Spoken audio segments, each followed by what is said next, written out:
Audi. It's synonymous with style, quality and desirability, and now it's distilled its brand values into a slightly smaller package, the A1. With prices starting from 13.5 grand, this is the cheapest way to get your hands on that rather lovely badge. But while the A1 certainly looks cool, is it good enough to tempt people away from BMW's massively popular Mini? Let's go for a spin to find out. The thing that immediately grabs you about the A1 is that it has a big car feel to it. I mean, it's just so quiet in here. I mean, hardly any noise enters the cabin at all. You could almost be in a limousine.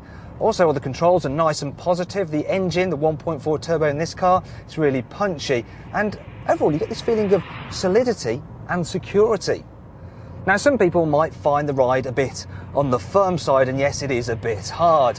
Certainly not as comfortable as a VW Polo, although to be fair, this car does have the sport suspension. But the payoff is that it goes round corners extremely well. Overall, the A1 is very competent to drive, but it somehow lacks a certain fun factor, whereas the Mini... Now, I know it's a bit of a cliche saying it handles and feels like a go-kart, but it really does. I mean, the lovely responsive steering, the short throw 6-speed gearbox and the lovely darty nature of this car means it's great for nipping about round town. And the sheer amount of grip you've got means that it can corner at, quite frankly, ludicrous speeds. And this, plus the fact the chassis is just so playful, means the Mini is big on laughs. Overall, the Mini is the kind of car that makes you come up with excuses of having to go somewhere just so you can drive it again.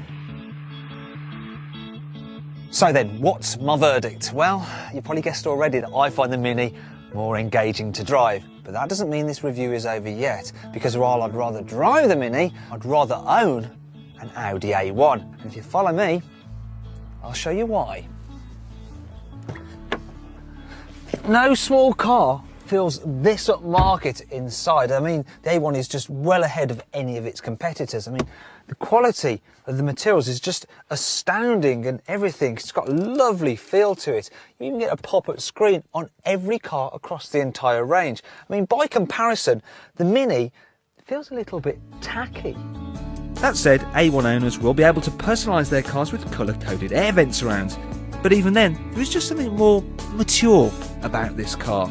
For instance, the layout of all the switches and general ergonomics are just better thought out. It's easier to get into the back of the A1 than the Mini as well. And once you're in, yeah, okay, headroom isn't great. But knee room, well, you're not going to be getting deep vein thrombosis. That's the important thing, which means this car is actually better for carrying your friends about. And then there's the boot. With a 270 litre capacity, it's not much smaller than that of the boxy VW Polo.